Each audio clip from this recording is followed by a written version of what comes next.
Hello, Metro Augusta. Hello, Georgia, and hello, wherever you are.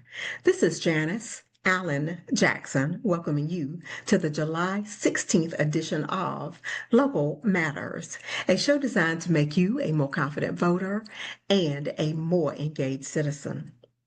As always, today's show is brought to you as a service of my consulting firm, which is Janice Allen Jackson and Associates, where we provide services to local government and nonprofit organizations. You can learn more about me at my brand new website, which is simply entitled janiceallenjackson.com. If you have followed us on Facebook or on Instagram, we thank you so much. If you haven't, please go out and do it. And of course, we invite you to subscribe to our YouTube channel. Today, we are favored with a visit from a fixture in our local community in the person of Reverend Dr. Robert Williams. He has operated miracle making ministries and pastored local churches for the last several decades, and he is here to talk about needs in our community, how miracle making ministries is meeting those needs, and how much more can be done to help folks in our area get a leg up when life knocks them down. Also, though, before we get to that, I want to talk to you about the Charter Review Committee process. You will recall that a couple of weeks ago, Sheffy Robinson, who is a member of the committee representing District 1, talked to us about what the charter is and why we should be concerned about it. She let us know that there will be a survey that's up. That survey is now available. It is at augustanga.gov. If you look under Charter Review Committee, you will find a link to the survey there. I completed my survey this week, and it asked questions about our form of government, the role of the mayor, the role of the commission, but it also gets into district representation, asking what we think about that and the number of commissioners we have. And it also asks how we think commissioners should be selected, as in should they be by district, should it be at large, etc. So there are a lot of questions there that I think you will want to have input on. So I encourage you as soon as possible to complete that survey so that your voice can be heard. If you have suggestions about guests or topics that you would like us to cover, please feel free to leave those suggestions in our comments on YouTube. You can email me, Janice Allen Jackson at gmail.com. We've got a contact us page on the website, so there are various ways that you can get in touch with us if you have comments or suggestions. Thanks so much, and we hope you enjoy today's episode. Local Matters family, today we are joined by Reverend Robert Williams. He is a native of the Augusta area, and he is going to talk to us about miracle making ministries. But before we get to that, we want to welcome Reverend Williams to the show and invite him to tell us a little bit about himself. Well, thank you, Janice. It's good to be here, and it's always good to talk about what I've spent my life doing. Uh, I I was born and reared here in Augusta, and I left here in '80 to go to Bible college. And at that time, I thought that I was going to go to Bible college. God was going to call me to a big church, and I was going to live happily ever after. You can tell how naive I was. Pastoring and living happily ever after is not usually in the same sentence. But anyway, so I did 4 years of Bible college, 3 years of Master of Divinity. And my daughter was born the year I graduated Bible college. My son was born the year I graduated with the Master of Divinity. And in 2002, I graduated with the Doctor of Ministry the same year that my daughter graduated from high school. And I said to the Lord, I can't do another child. So what's going to happen with this graduation? And he called me to a church. He gave me an opportunity to do something that I've always thought about, but was really more focused at that time on missions, both locally and globally. And pastoring wasn't on my radar. But 2002, I was called to a church, and I've been there since 2002, in addition to running a faith-based nonprofit full-time with half a dozen staff, a number of tentacles reaching into the community. The thing that I came out of Bible college and seminary with after 13 years of studying is simply this: Christianity is more than sitting in a seat on Sunday morning.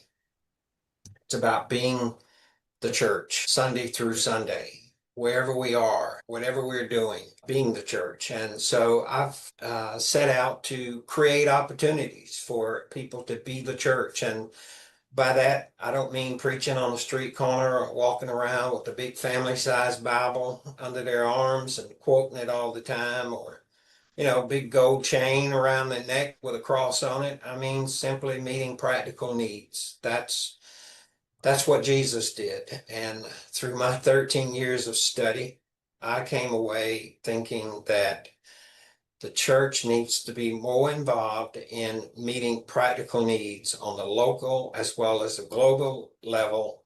And so I set out to do that. I did pastor in the early years a couple of churches, and the second church I pastored, we merged with, after about 3 years, we merged with another church and created one of the largest churches in the CSRA, multiracial. And after a couple of years of that, I just felt longing to be on the mission field, to not just be sitting in an office, doing paperwork. And I wanted to be out with where people are hurting, where I could engage people with my faith so that I could show the love of Christ to people who don't expect it, people whose lives are much unlike mine. And I guess I got that from my mother. I like to say that she is the first missionary that I ever knew, because she would take whatever we had and share it with the neighbors who had less than we did. And she never failed. Oftentimes, to my father's chagrin, he was a good man, a hardworking man, but he wasn't about giving anything away. So I led that multiracial church for about 5 years, and in 2002, I was called to the church where I am now, and I have enjoyed employing what Jesus did through the Gospels and not focus on building a big church or a big crowd or a big budget or big anything. Creating a group of people who had a heart for helping other people. And when I went to the church, although it was a missionary Baptist church that never done one thing of missions, but today we have sent folk on the mission field, different countries, different events in the city, where we have one coming up soon. And it's amazing to see what God has done with a small group of people and the impact that that small group of people can have when their goal is to share and show the love of Christ. Okay.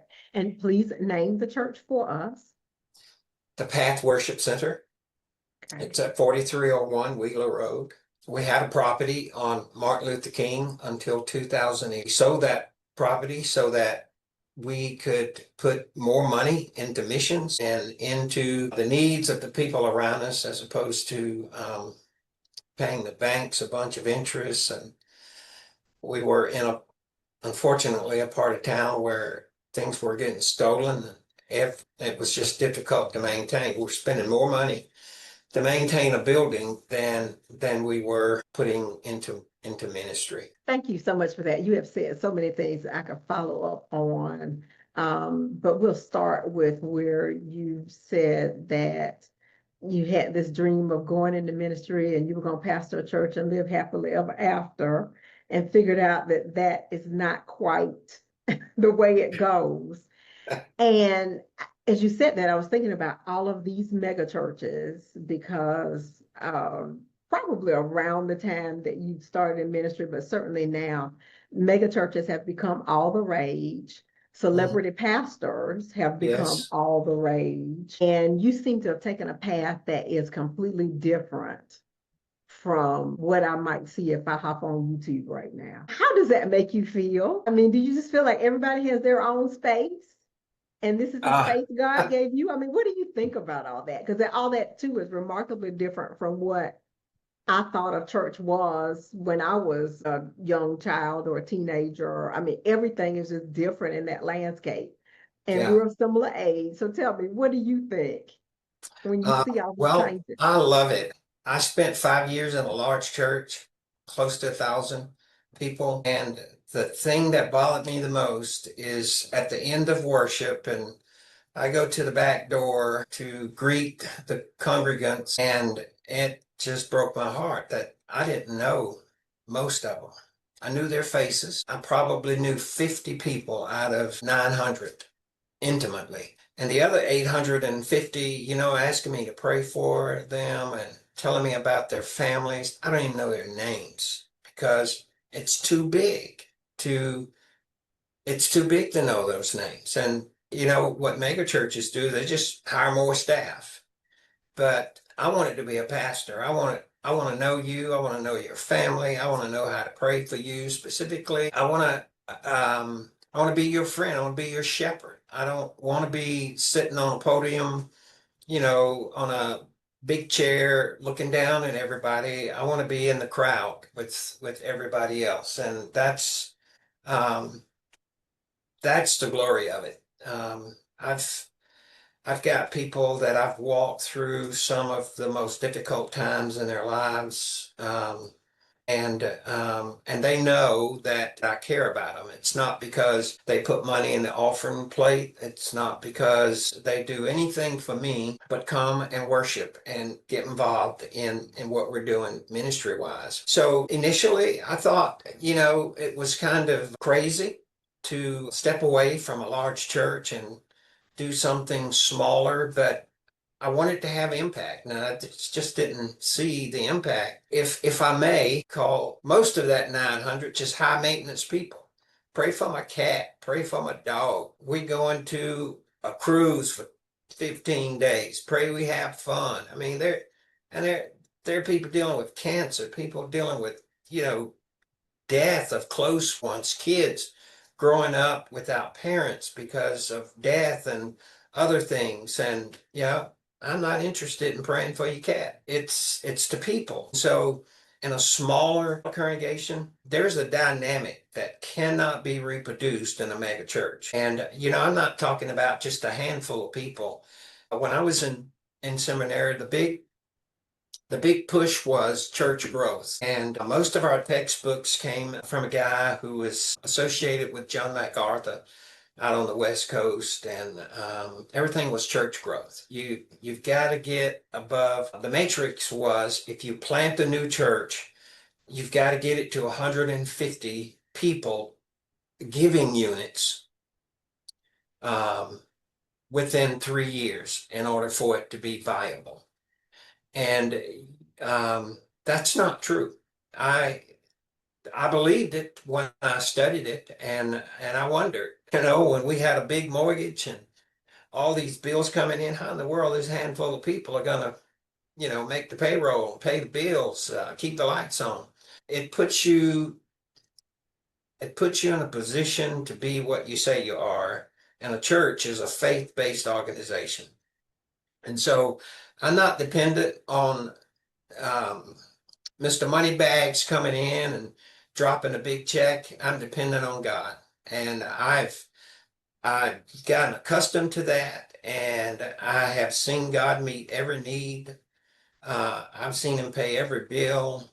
He's met every payroll for 35 years. And I'm not going back to that because it's stressful. Um, there are more pastors quitting the ministry today than there are um, um, students graduating seminary and going into ministry. There are more pastors committing suicide today than ever.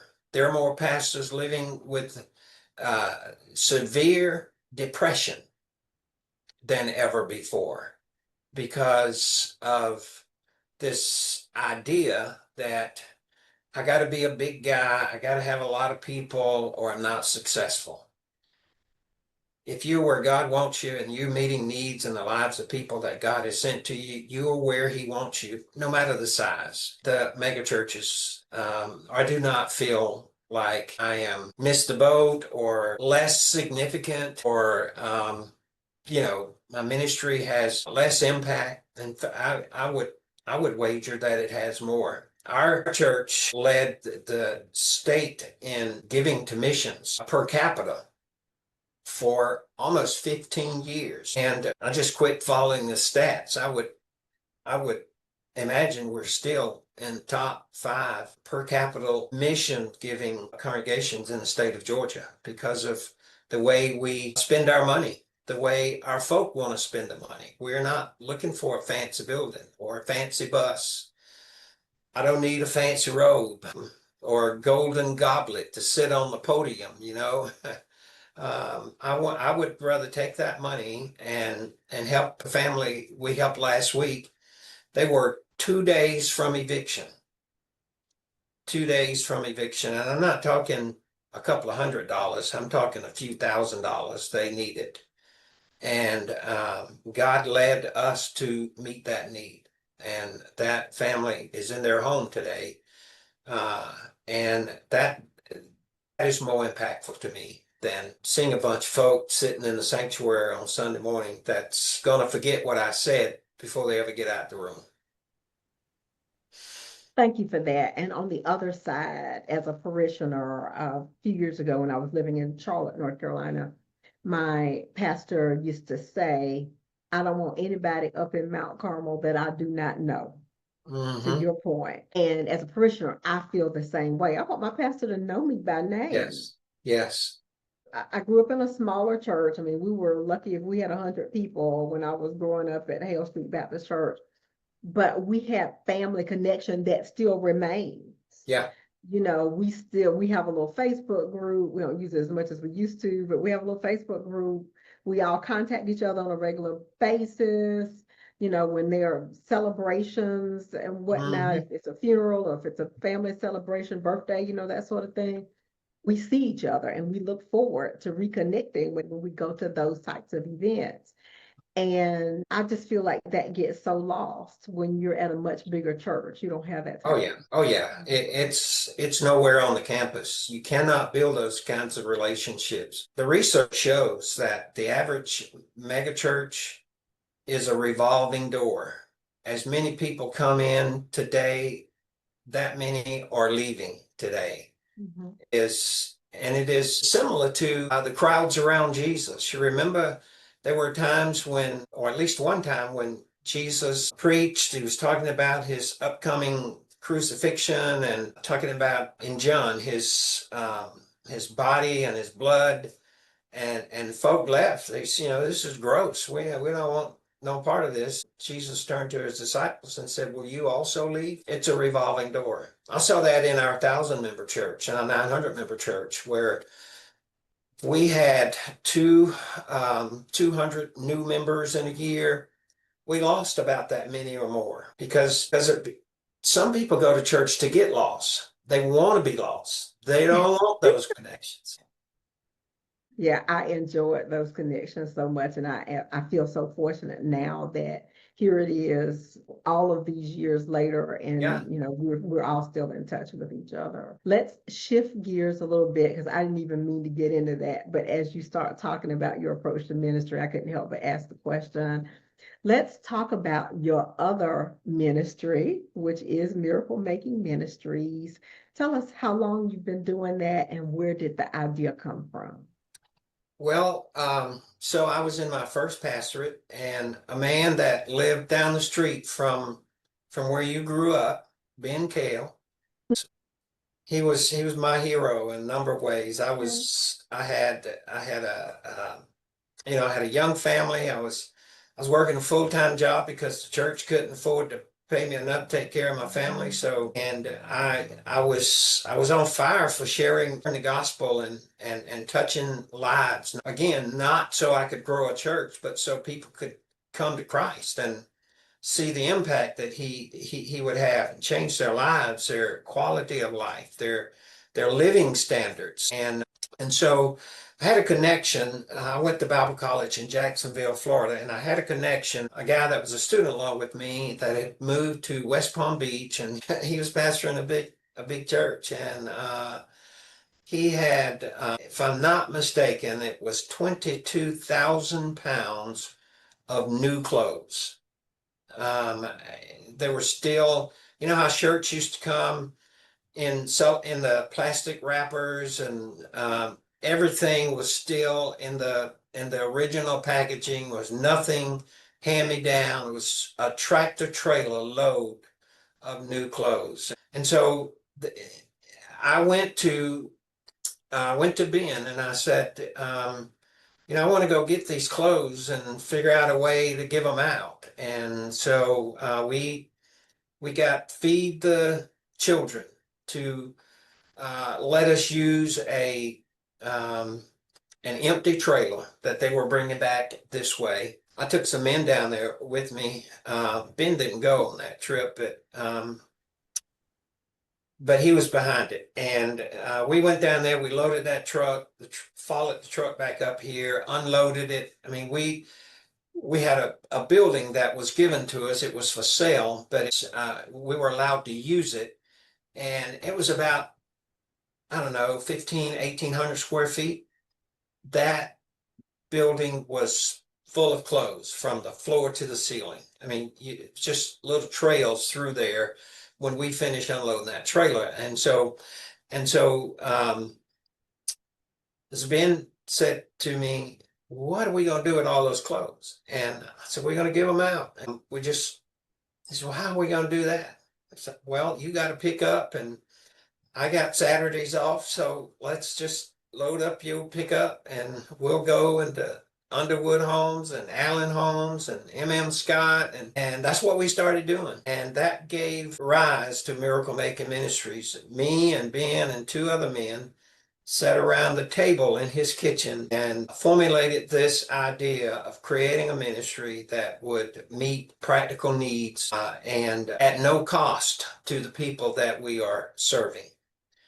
I thought we would never get rid of all those clothes. I mean, every weekend for it seems like forever, we were loading up his truck, taking clothes out. My boy was about 6 or 7, and Ben's grandson was about that same age, maybe a little younger. So we had those two boys, and we would just go wherever and hand out clothes. While folk were looking through the clothes, I'd share the gospel with them, ask them if they know Jesus, and that's how we got started. That was in 1990 or 91. We got rid of the clothes and we started looking for other ways to meet needs. And there were some folk in the church that were struggling. And so there was Christian Farmers Association. We would buy truckloads of sweet potatoes, whatever the harvest was, whatever was in season. We'd take it out to the church, and people would come and fill up their grocery bags with sweet potatoes and corn and fruit when we had it. And so by 1990, I'd merged my church and had gone to the larger church that I mentioned. And so I had so many more volunteers. And I had nurses and doctors and carpenters and concrete people and bricklayers and painters. So we started looking at how to use all of these folk. How can we bless the community? And so we found a house that a lady was about to fall down on her, and we redid the house. And totally plumbing, electrical. I had to put new floors in it, new roof on it. There was a lot of rotten wood from the leaking. And actually, I don't know how old she was, but she was very ill. She was on oxygen. When we met her, she had a gas stove, and she would open the oven with the heat on to heat the part of the house. And she's walking around with oxygen. And it was just, an accident waiting to happen. And Mhm. we pulled the money together and the manpower together and redid her house. And then we took our medical folk and started going back to the housing projects and doing screenings, health screenings. And we would do what has become known to us as inner city mission trips. And we have one coming up in August. We're going to have food and games, and we're going to have dentists there, we're going to have doctors there, pulling people together for a few hours, have fun, hear the gospel, eat some grilled food. And if they need medical care, if the kids need physicals before they go back to school, for sports, we'll be able to do that. The old Trinity CME, before it was moved, was our base camp for a number of years. We probably pulled more than 500 teeth in that parking lot in a mobile dental unit. And we would do that 3 times a year. And you know, I would never stand in line to see a dentist unless I'm in a lot of pain. And even at that, I'm going to give it some serious thought. But those were the kinds of things that we discovered people really need. You can't you you can't if you don't have insurance, you don't have access. And if you don't have cash, you really don't have access. And so we did medical screenings once a quarter for a number of years, and in 2004 we opened our full-time clinic. We're seeing on average 3,800 patients a year, which represent about 15,000 encounters. That's we're seeing each patient on average 3 times. Some patients more than that because they have out of control chronic illnesses that the doctors want to keep a close eye on. And so what started very humbly has grown into an outreach that includes a full-time dental clinic, full-time medical clinic, low-income housing, and an emergency assistance program.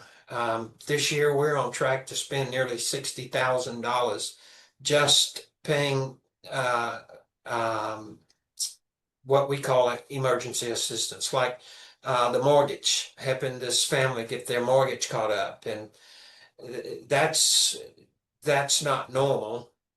Most of them are light bills and water bills and prescription drugs. So many single parent homes, mostly females. There are some male single family homes though. And I mean, they're just living on a string. Car breaks down, they can't get to work. And most, usually they're unskilled. So it's not like if I lose this job, I can go find another one, you know? So we do a lot of car repair. I grew up in my dad's mechanic shop, and I still love to tinker with cars. I don't do much of the work anymore, but I have some men or a man that my dad trained many years ago that has a shop, and part of our program is economic development. And so by helping him, using him to fix cars, and we pay him for his labor and parts, we're helping him stay in business. That is awesome. So tell me, I'm sure a lot of our listeners will want to know, how is it that somebody can qualify for that help? Because, I recently needed some work done on my car, had some wheel bearings, I started hearing this noise in the back. So what's going on here? And, you take it in for that. You need an alignment. You need a couple other things. I needed some smart plugs too. And next thing you know, it was $1,800. Wow. And that was probably the best price I could have found, Yeah. because there were several things that needed to be done in order to get my car back into tip-top shape. So who qualifies for the assistance? How do you all decide if you're going to help that individual with a car repair or utility assistance or any of those other things?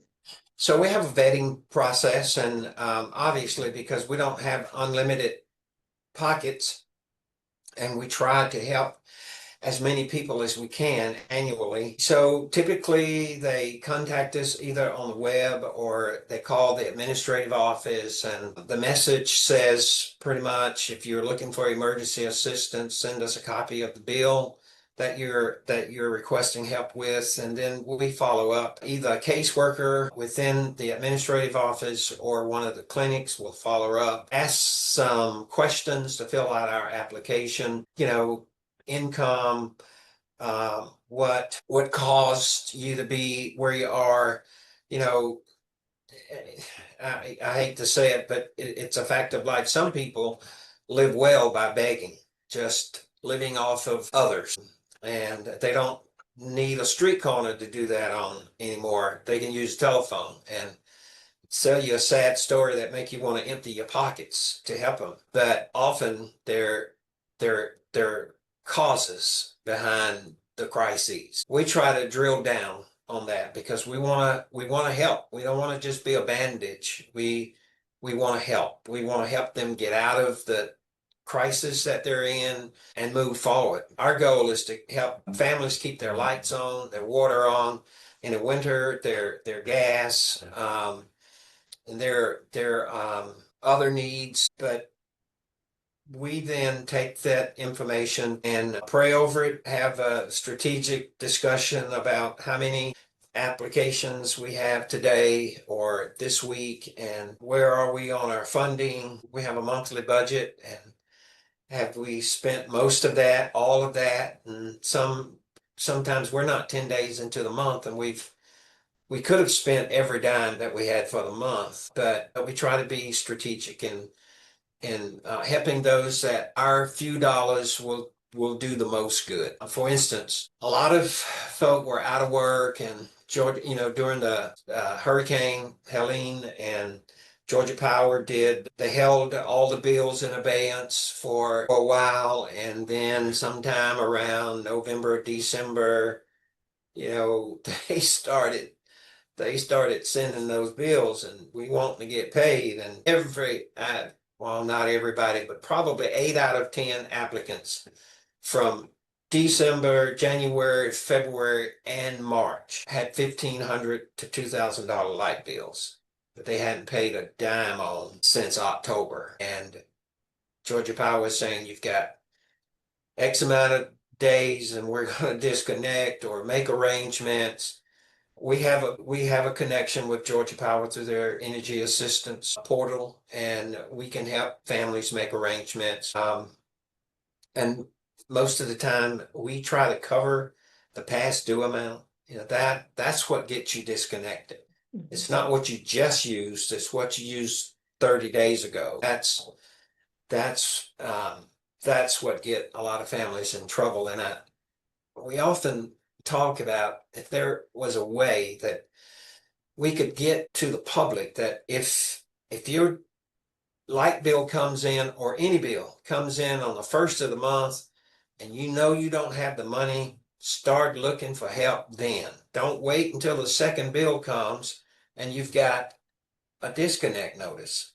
Because if you get disconnected, most of them are going to require a reconnection fee.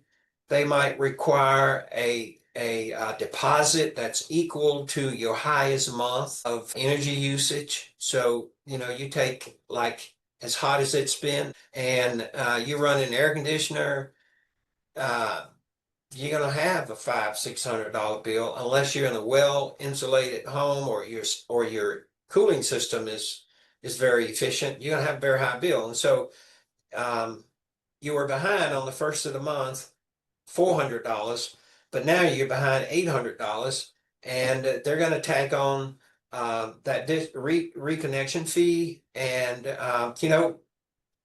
our average help is $150-200. That's not going to do anything to an $800 bill. They're still going to disconnect you. So what happens is we have a triage system. So now here's family A. They need $450 to get reconnected, and here's family B. They need $200 to pay what's delinquent. Family B is probably going to get the help because they're going to keep their lights on. If we give that $200 to family A, we're just giving it Georgia Power. They're still going to cut the lights off unless they come up with the rest of the balance. So, yeah, call our administrative office. The instructions are in the voicemail. Go to the Facebook website, and all the information is there. All right, and give us the web address and your Facebook page. The website is mirmakmin.com. It's the first three letters in the three words of our name. And the Facebook page is Miracle Making Ministries. All right, very good. Thank you so much for that. There is one other thing that I have to bring up before we close out is that I think over the past few years, you have gone from being Reverend Dr. Robert Williams, pastor and founder of Miracle Making Ministries, to being Jared's dad. Now, how does that feel to be Jared's dad after everything that you've done? Really good. I am his proudest cheerleader. I am so proud of him. We have had many good times together. I'm surrounded in my office by the knives and the swords that he and I collected when he was growing up. And I'm pray for him every day because I know he has a tough job, and his position speaks to my willingness to step back, focus on my number one ministry, which is my family. And that's hard to do with 900 people wanting me to have dinner with them, go to lunch with them, pray for their cat, whatever. And, in fact, there was a time when staff things were so tough, staff members said, if you got to neglect anything, neglect your family, but we got to keep the church going. Yeah, that's about as unbiblical as you can get. But I am honored to know that the son that I raised has achieved what he has achieved at such a young age. Yeah, we had some good times together. We had some tough times together too. Well, I better not start telling stories about him. He might not want me to tell these stories, but we had some tough times, just kids, boys growing up, and it can be challenging, but it all turned out good. And he is God's man for that job at this time. For those who are not in the Augusta area or you didn't make the connection, his son is the Richmond County Judicial Circuit's district attorney, Jared Williams. Just to fill in the blanks there. Yeah, I can't imagine, I have one son. He's my oldest child. I think your son is your youngest, right? Yes. And yeah, there are some challenges with raising a male child, but like you, I'm extremely proud of everything that my son has done and look forward to more in the future with that. So I'm going to ask one or two more questions and then we'll close out this interview because I know you've got to get back to making sure that folks' needs are met. And I've got to get some work done. But a couple of things, one or two things I want to address is, are there things that we would be surprised by, those of us who don't know what it's like to run a nonprofit? Are there things that you know that would surprise us and that you want us to know about what all that entails? Yeah, well, it's a challenge. And I categorize nonprofits as nonprofits and faith-based nonprofits. And I am overseeing a faith-based nonprofit.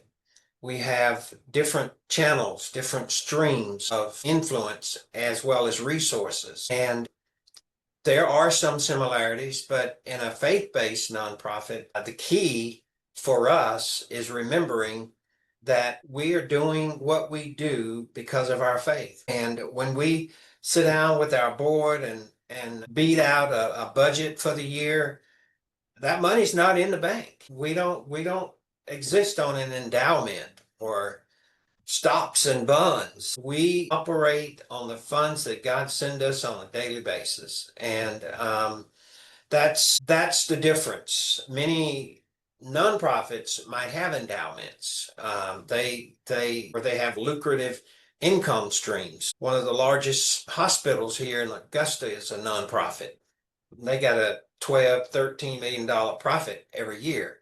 So after every bill is paid, but they are a nonprofit.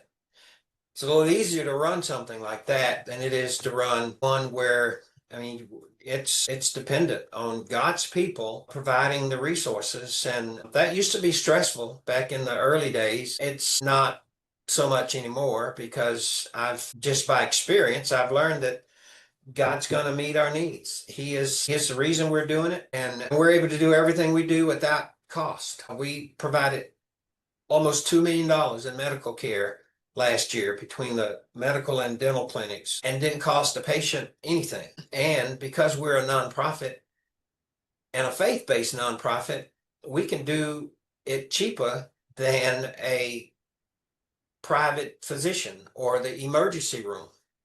We can do it a whole lot for pennies on the dollar. We can do it cheaper. What an hour in the emergency room is like $750, and to get triaged. You haven't seen a doctor yet, but someone without insurance can walk into our clinic with an appointment. We're by appointment only, and get some of the best doctors in the city.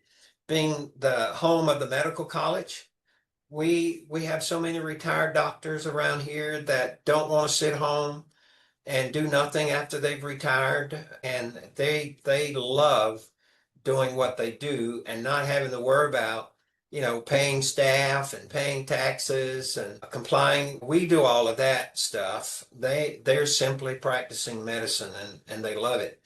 We actually had a patient who wanted to pay us to become a patient because her doctor had retired and he was now volunteering at our clinic. And she begged us, well, I will pay you to let me be a patient. But that's not our mission. If she has insurance, she can go somewhere else.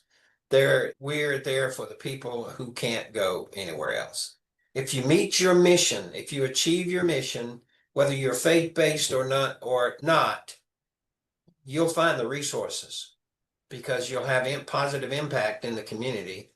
But it's not all easy, but it's worth it. If you believe in the mission, it's worth getting up and going to work every day. And as you talk about fulfilling your mission and God making a way through donations and so forth, if somebody wants to contribute to Miracle Making Ministries, what do they need to do?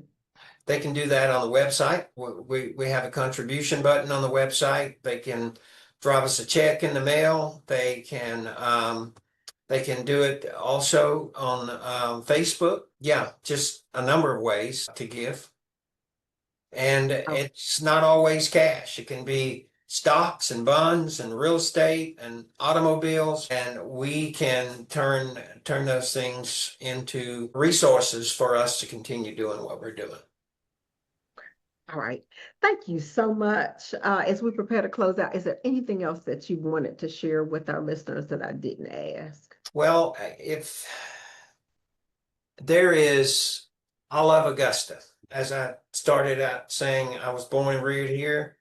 It is, I raised my children here, and I love the USA. I have done missions on 5 continents, 39 different countries. And when I think about vacation, I don't think about going anywhere outside of the USA. There's no place like home. We have our issues, but unless you've been and seen the multitude of issues that so many other cultures and countries have, it makes you appreciative for who we are here in the USA, and especially in Augusta. Especially in Augusta. All right. Thank you so much for being a guest here on Local Matters, but also so much for your ministry and your contributions to making Augusta a better place and a more livable place for people who have genuine needs. One other thing I did want to ask, I'm sorry, and that is regarding trends. Are you seeing more requests for assistance now, fewer requests? Is it pretty steady or does that change a lot? Does it ebb and flow? over the time? type of requests change. So if I went back to the 90s, the greatest requests came from seniors trying to get meds, trying to get to the doctor, trying to get to the grocery store. And then with the early 2000s, trend changed to single parent homes and single parent homes with 4 and 5, 6, 7, 8 children, which, I mean, that's a lot. And they need everything. They Mom might be working, but if the car breaks down, she can't get to work. If the kid is sick, she has nobody to keep the kid. And with, multiple kids, a kid's going to be sick during the cold season almost all the time. So the needs are primarily now meeting the needs of families that live in paycheck to paycheck, and just being able to take that light bill or the water bill or giving them a food card to go and get some groceries. It's like a raise, it gives them a little boost, and we hope it gives them hope. So yeah, it has changed over the years. There's high demand for medical, high demand for dental. We have over 400 people on a waiting list to see dental, and we're seeing as many as we can every week. But yeah, it's they're up and down, but the amounts of the needs are trending up. 10 years ago, $100 would do miracles. Today, it won't satisfy much of anything in terms of paying a bill that's past due. Thank you so much for that. I just want to make sure people are aware that needs to change and evolve over Yeah, time. Again, thank you so much for being a guest with us. When you sure. are a guest here on Local Matters, you become a part of the family, so you're now part of the Local Matters family. Thank you. Thank you for Thank inviting you. me.